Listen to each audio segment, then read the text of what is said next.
PBBX housemates nagpunta sa Vice Comedy Club, Piang maaga sa ABS-CBN.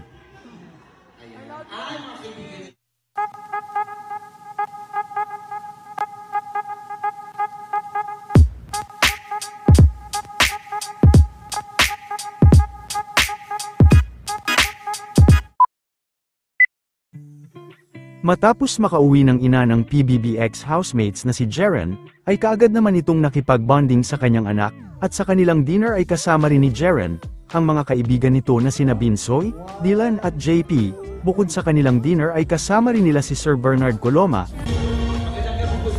at nagpunta rin sila para mag-unwind sa Vice Comedy Club.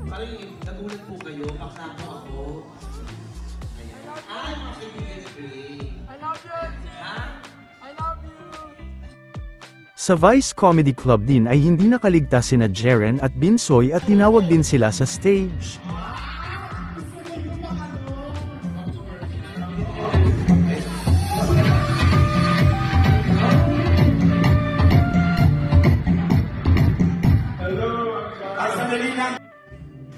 Si Binsoy naman ay napasayaw nila MC.